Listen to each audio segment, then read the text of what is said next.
everyone, and welcome back to the Barbell Mamas podcast. I am so excited because today we're going to be speaking with Lucie Martinsdottir. I hope I pronounced that right, Lucie. And she is an international level weightlifter. She is a mother of two, and she is currently 38 weeks pregnant with baby number 3. Lucie has a wealth of knowledge as a certified strength coach. She works as a personal trainer and runs her own online coaching business. She also has a ton of clients that are women, especially moms, and does a lifting class that is specific to moms who are in that postnatal period. One of the very cool things about Lucie is that she has been documenting her journey because she's a competitive IPF or International Powerlifting Federation powerlifter. And she actually started powerlifting around as a mom. So she started in 2020 and then got pregnant with her second child. So she started after she had her first delivery. And then in June of 2022, she competed at an international level in Worlds and ended up breaking the European record in the squat at 207.5 kilos, which is what, if you convert it to pounds, what's that, 450 pounds? 50, yeah, something like that. Yeah, I think so. Like unreal. That is goals. And then 3 months later, she found out that she was pregnant with baby 3. And so Lucie's been documenting she did a powerlifting meet 7 months pregnant. And of course, the internet is going wild for good and for bad. And so I am just so excited to talk to you, Lucie. Welcome to the podcast. And thank you so much for taking some time to talk to us today. Yeah, thank you for having me. Yeah. So the first thing I want to know is like, what got you into powerlifting, and specifically like after having your first, were you always an athlete? Like kind of tell us a little bit about your beginnings. Yeah. So the thing is, I was always like good at sports, but I was an athlete before I got into powerlifting, not on a level. I used to like do sports until I was 16. Then I sort of stopped and just went to gym, I was just always active, but not an athlete, Mm-hmm. And when I got pregnant, I used to go to gym and I, continued going to gym. And then, Instagram was already a thing, and there was some women showing that they're like lifting during pregnancy. Of course, the algorithm was showing me that. And I was like, oh, it's so cool, but I didn't want to start something new, sort of. So I just kept doing, just fooling around gym, doing bicep curls and stuff like that, but kept being active. And then when I saw these women, in postpartum getting like strong, or like changing the focus from, just wanting to lose weight and bounce back, I was like, oh, maybe that would be something fun, after I give birth, to just get strong, not just Mm-hmm. focus on like, because I knew that my body would look different because I was always like sort of a little bit like bigger, had easy time to put on muscle mass, but also had like thick thighs and everything. So I was like, oh, maybe that would be a fun thing to do, like to just focus on strength instead of just like get rid of loose skin, because I had lots of stretch marks, and all that.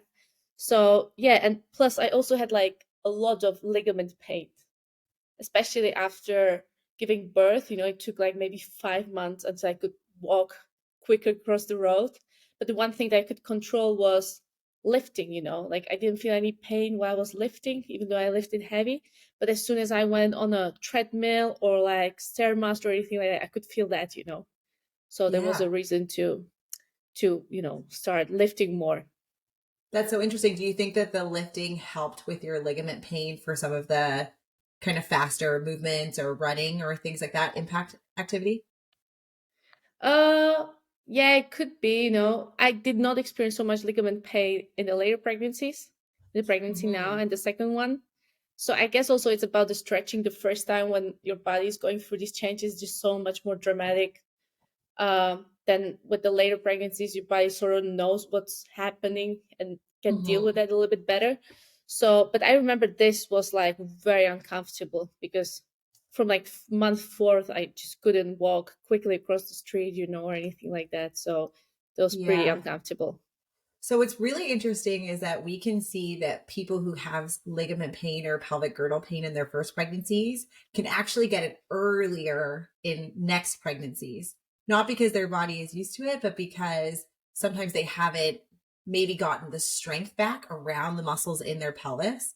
And I feel like you did the exact opposite, where you got so strong in between your pregnancies too, that you may have been saying, oh, well, maybe this is a little bit easier, because when our hormones go up and we have estrogen really, really high during pregnancy, it obviously we get relaxin, it loosens our ligaments. But if our muscles around our pelvis are super strong, we don't notice the impact of that as much. So it's just so interesting to see you compare and contrast. And so, did you do powerlifting during your second pregnancy? Yes, that was, or I got already to powerlifting before I got pregnant again. So I started powerlifting around 2020, when Mhm. I focused on like, I would just barbell train, do some accessories, and with the goal of like, I want to compete. But it was also the time when COVID started. So actually, the first competition was planned for like March, and then everything closed down, and I was like, oh, that's that's a bummer, because I was really excited, because I had Yeah. actually very easy, it was very easy for me to start lifting like, heavy. That's why I decided to go for powerlifting, because first I just Yeah. wanted to get strong, but then I noticed like when I saw the other girls on Instagram, I was like, oh, I'm actually pretty strong, even without doing much. I was just going to gym and just always put some weight on the barbell. I didn't know what I was doing actually. I just kept putting weight on the bar. And when I look at the old videos of my form, I'm just like, oh my god, it's so horrible to watch. But yeah, so I just got strong, pretty strong without like having any specific program. And so I wanted to try just a competition, just for the fun of it. And then when COVID came, we were just like, oh, nothing's going to happen now. Let's just have another baby, because we wanted Yep. another baby. Yep. So, yeah, so I got pregnant. And so I was into powerlifting. Like I was training already as a powerlifter, but I haven't competed yet. So, Gotcha. yeah, but that was the difference between the first and the second pregnancy, was that while during the first pregnancy I was just like going to gym, doing whatever what just felt great on the day, and most of the time without barbells, just like free weights or machines and stuff like that. The second one was when I used mostly barbells, especially Mhm. because it was lockdown, and when they locked down everything, all the gyms, we got Mhm. ourselves rack and some weights and barbell, and we had tiny basement in our you know Yep. apartment building, All the a home tiny gyms. basement. Yeah, we just emptied the basement, threw everything to trash that was there, just so we had somewhere to train. It was literally like wide just for the rack that you could bench press there. I could bench press there, but my husband couldn't. And we just Oh, that's so it was tiny. yeah, it was teeny tiny. And I had to have like super big arch, to be able to bench press there. Yep. So so it was funny, but it was great because that's basically all you need in that time. Mhm. Yep. And it was just very efficient, and we just deadlifted, squatted, bench pressed, and it seemed to just be enough. Yep. So that That's was awesome. great. Yeah, that's wonderful. And then when was your first competition? My first competition was supposed to be 3 months after I gave birth, but again, COVID. They 3 or 4 days before the competition, they canceled the competition because of a lockdown. Yeah, No. it was horrible. I was really upset, and I felt a little bit. I was a little bit upset with myself, because I think that I rushed things a little bit because I was so excited to compete. And when finally I gave birth, and things started like opening, and started being a little bit more. Things started being, a little bit like back to normal. Mhm. I was really excited to compete, and then when I look back, I'm thinking like, oh, maybe I should have just chilled a little bit more with the baby, Yeah. like enjoy myself a little bit more, because I was in Oh, yeah. school back then Yes. too. Yeah. So I was thinking like, all that stress of like having to go to gym 3 times a week or four before the Hmm. competition. And even though Hmm. like I was physically fine when I was back at gym like week after I gave birth, just doing a little bit, Yeah. but like by the time I was 6 weeks postpartum, I was just back to training. I was just, fine.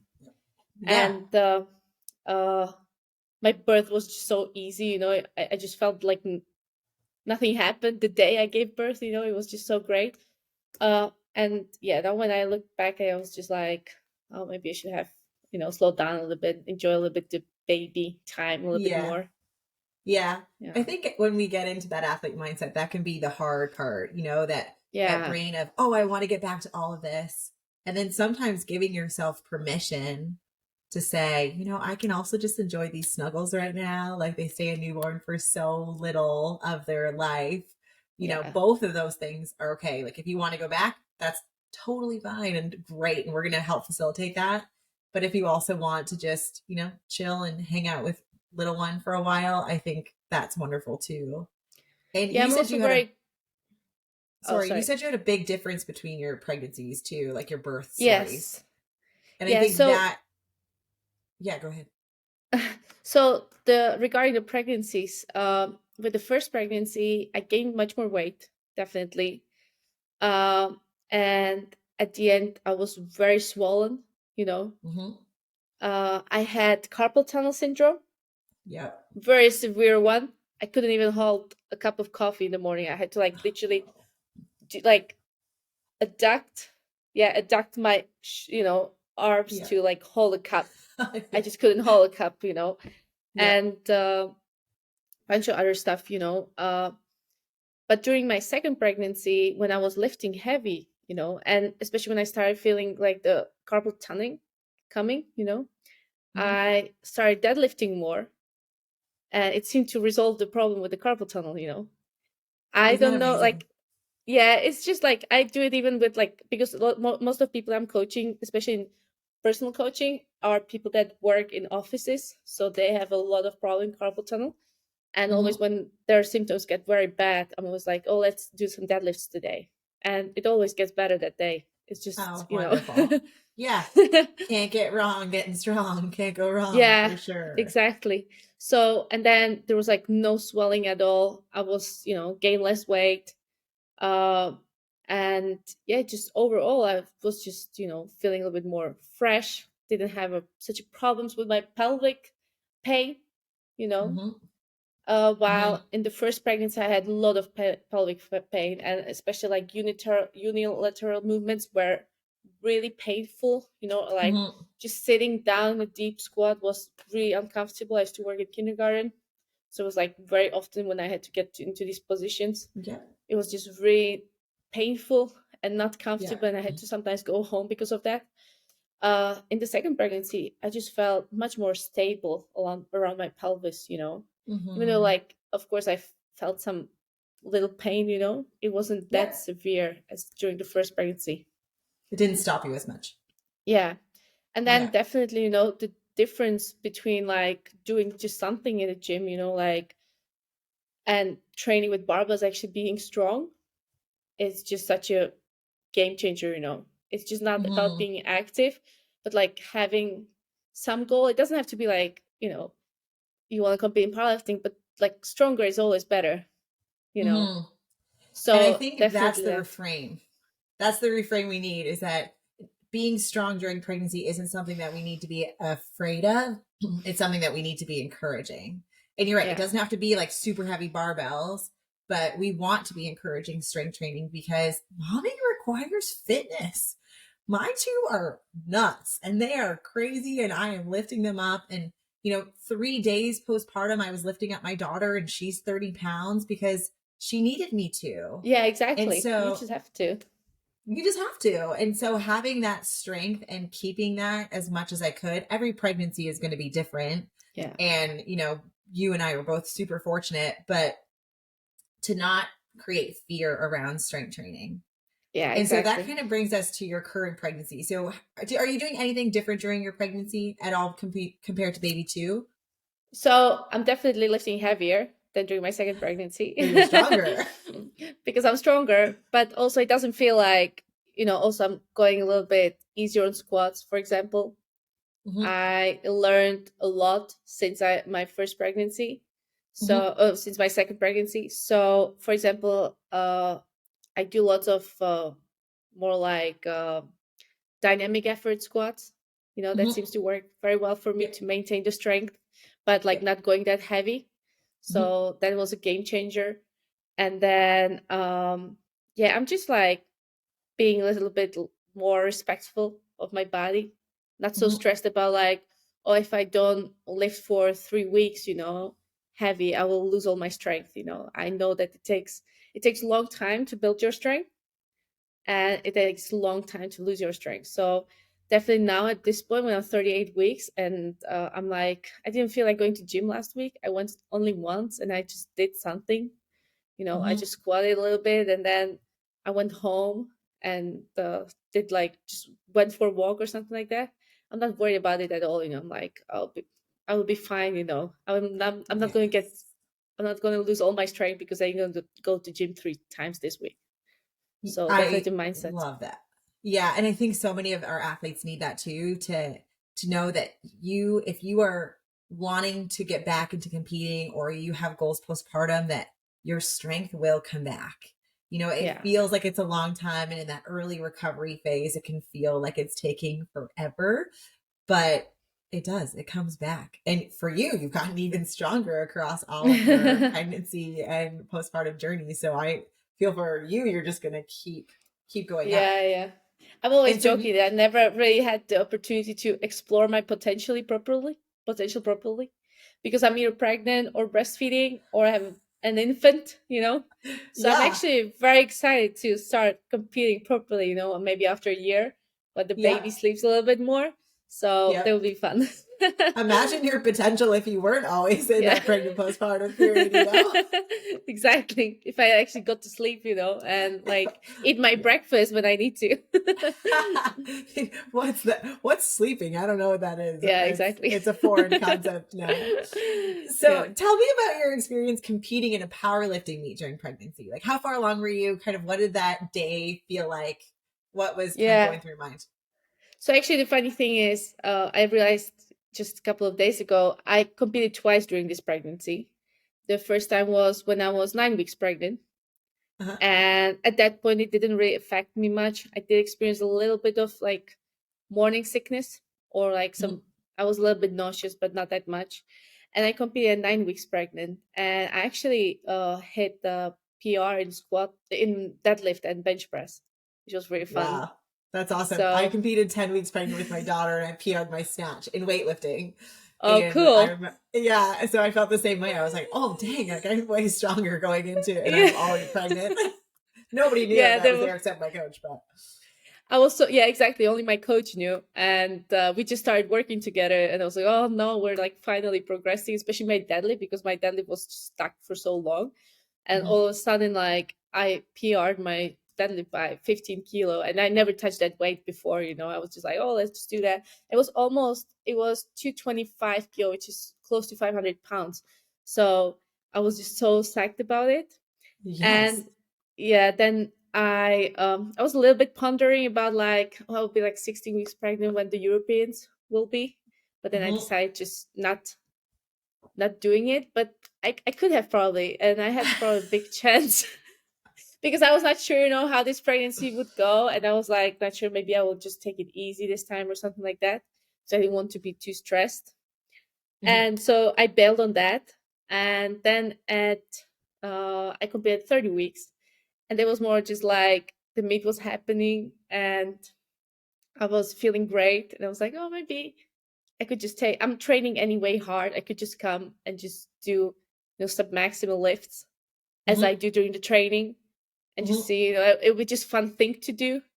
Uh-huh. And at the same time I felt a little bit bad because I didn't want to just come there and just take it like it's a mock meet sort of for me, but other people are competing, like, Mhm. so Yeah. I had a little bit mixed feelings about it. But on the other hand, like the powerlifting community is usually very friendly and nice, so it was just fun. It was fun. It Yeah. was nice because I wasn't stressed during the meet. I just came, and I wanted to get 9 out of 9 lifts. That was the only Mhm. goal, Yep. and just go with the flow. I was also Mhm. open to, like, if I don't feel that day well, I will just bail.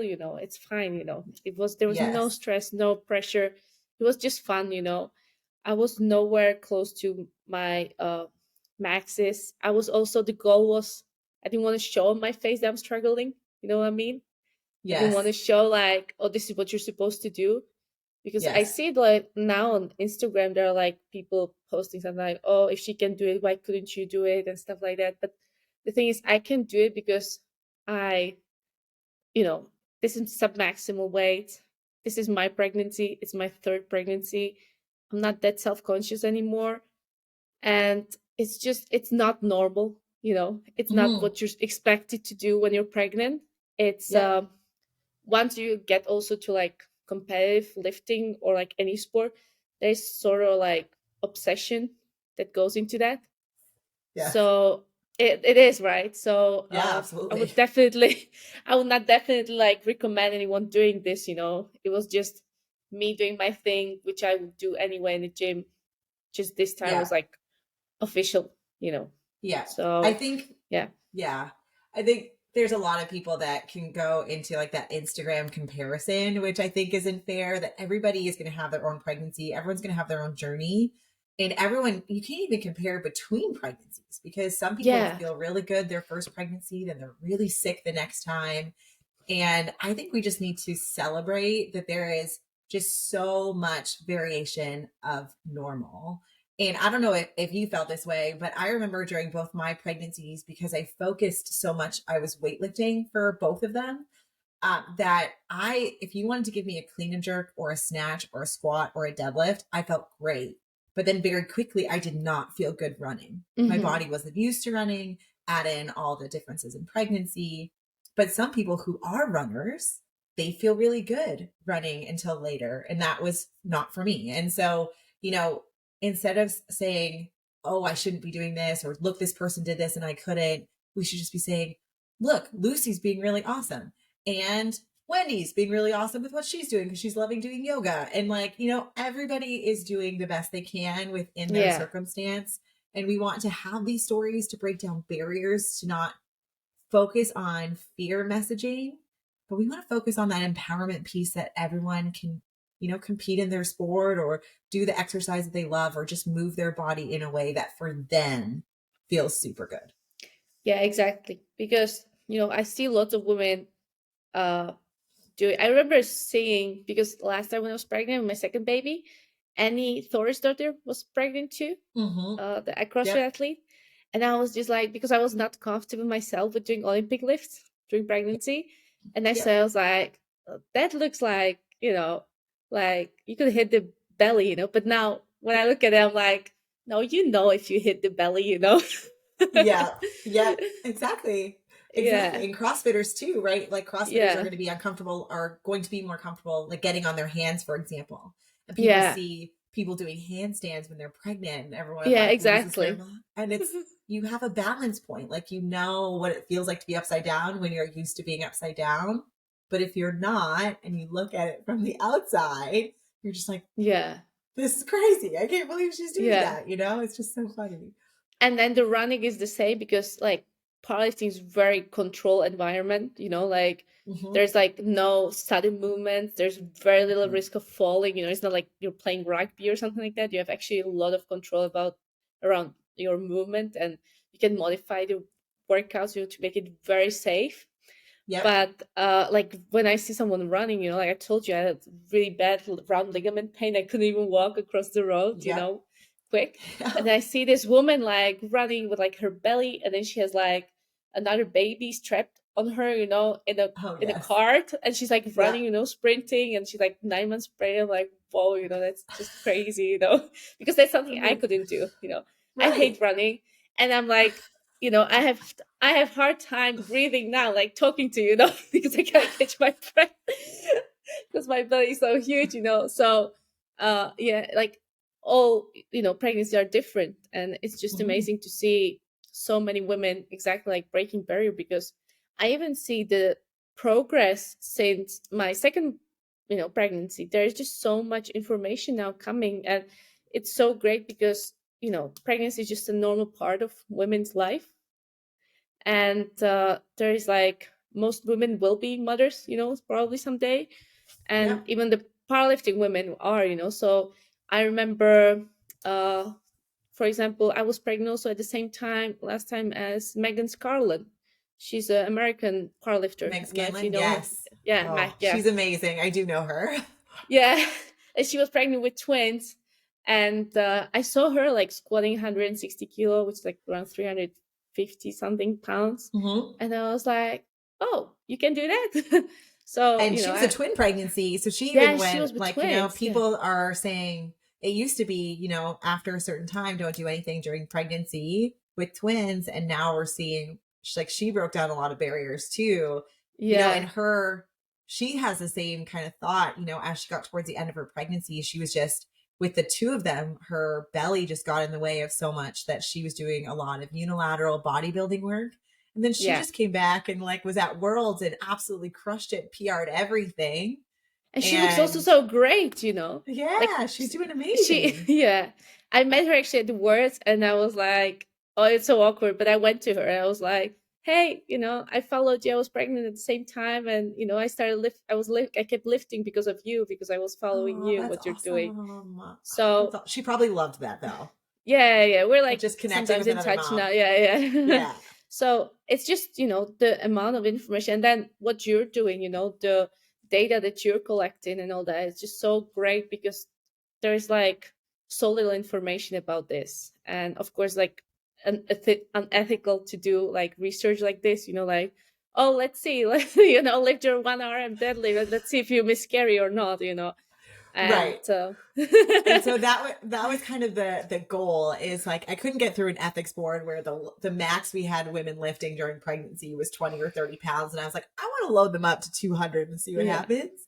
So yeah, we tried to get the data where we're saying, well, women are doing this anyway, they're self-selecting.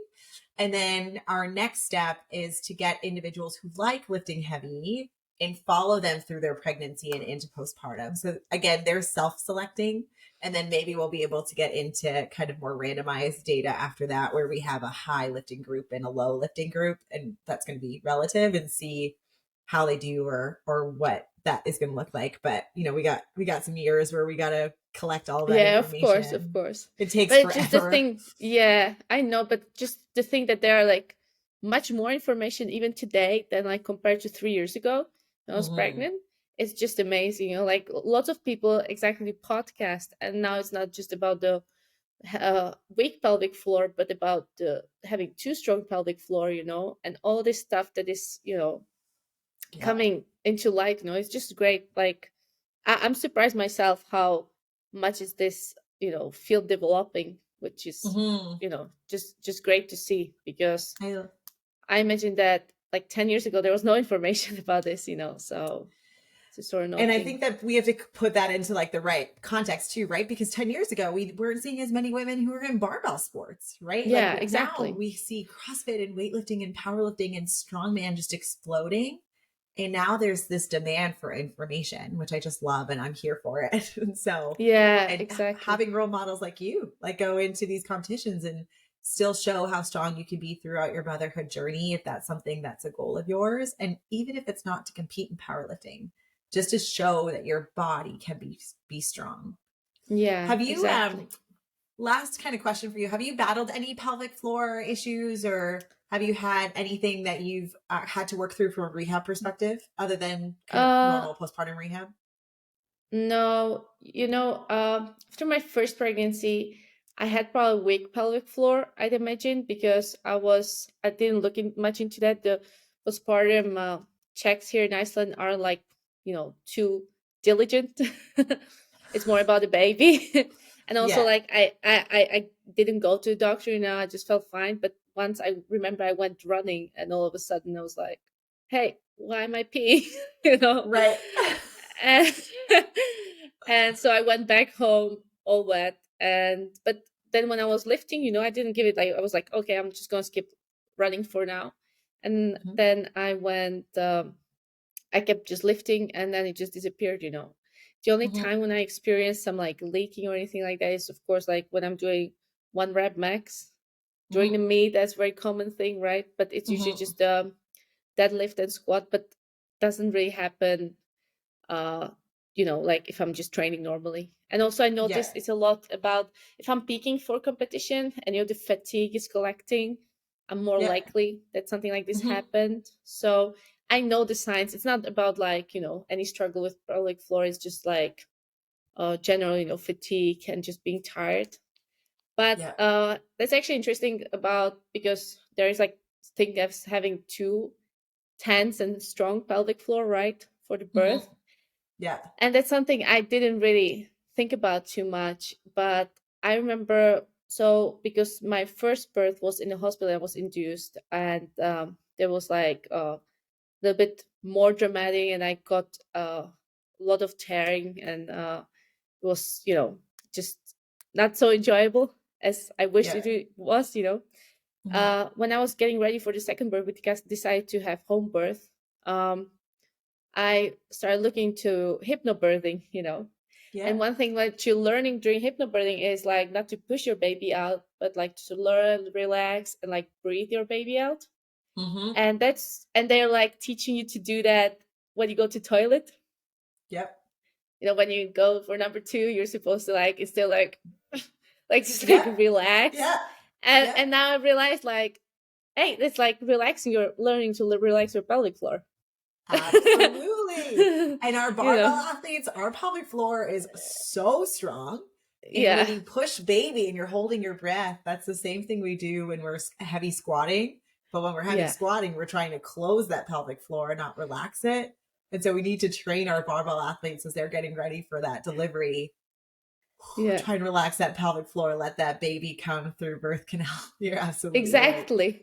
So I Yeah. realized that, like, actually during this pregnancy, I was like, oh, that's what I was, it wasn't just like about letting the baby come like smoothly out. It was just actually me learning to relax, the pelvic floor. So that helped me a lot. And I literally didn't have any tearing. Like, she just Amazing. came out, like without any tearing, and I was just fine. It was very not painful compared to the Yeah. first birth, when it was just Hmm. like really, yeah, it was just intense. And the second birth was just, very smooth, and I was just so relaxed and not so tense. And yeah, now when I look back at it, it was like, oh, I learned to relax my pelvic floor. That's why it was much easier. I didn't tear so much. Yep. You So weren't kind of fighting baby coming out. Yeah. I've had yeah, athletes that have said that to me. I didn't realize that on my first pregnancy, I was fighting my own delivery. And yeah, then when they were able to get that flip and they recognized how to relax, it was just so powerful. yeah. So And you're I having think home that's birth some, with baby three? yeah, we're going again for home birth. It's like, Nice. except I was induced during the first one. I do not have any complication during birth. So Hmm. it's actually a very good option for us. And Wonderful. it's just such a different experience, compared to the hospital Hmm. birth. I was just doing stories about it. It's nothing like, there's nothing wrong with hospital birth. Hmm. The hospitals in Iceland are actually very nice and very accommodating. It's Hmm. just that in my case, it's just nice to be at home, Yeah. be in my environment, having my Hmm. food. After I give birth, I just have my sandwich and my drinks, Yeah. and everything that I want, without Yeah. having to pack everything, and just be in my bed. So yeah, we're planning again for a I love third that. home birth. And what's your plans after baby three? Any plans to compete or? Yeah. I can't Yeah. wait to compete. No, no, but like, I'm also this time being more like, if I feel like I want to enjoy a little bit more of those like baby snuggles and being in the baby Yeah. bubble for a little bit longer, I will be. But I'm also looking forward to train again. And the next competition that is on the plan is in uh, December, actually. So now it's a little Hmm. bit longer time. Yeah. So that's the one that is planned that I want to compete at. It will be the Europeans. Hmm. And if I compete before that, I will just see, how it goes. Yeah. So I'm not being, I'm not stressing about it. I want to compete at the Europeans, because the international competitions are just so much more fun. Yep. Yep. And it's also fun to meet other athletes, that you follow and look up to and stuff. So Yeah. but before that, I will just see how I feel. Maybe I will just enjoy summer, Wonderful. go to gym and Yeah. have, I love it. yeah. Well, thank you so much for spending time with us today. Good luck going into delivery Thanks. day, D-Day. if people are wanting to follow you online, where can they find you? Okay, so you can find me either on Instagram at Lucie, what's it called? Dash Dot. Is it dot or dash? Is it underline? dash underline Dash. Yep. underline. Yeah, yeah. Yep. So Lucie with CIE CIE. dash Martins dash lifts, you know. Okay. Or you can check out, I do have online coaching, and all the information about me is there as well. And that is called Reykjavik Barbell. Reykjavik is the capital of Iceland, and Barbell. Wonderful. So if Okay, anybody and wants I'll to put reach both out, of something. those. I'll put both those links in the show notes too, so that if you want to Okay, follow yeah. Lucie online, which I very much encourage everybody to do, to go and follow her, because she's doing amazing things, and you are one strong mama. Thanks. Thank you so much, especially 38 weeks pregnant, for hanging out with us and chatting. And I can't wait to see your postpartum journey with baby number 3. Yeah. All right. Thank you for having me. It was very nice. Yeah, you're so welcome. Bye All now. right. Thank you. Bye.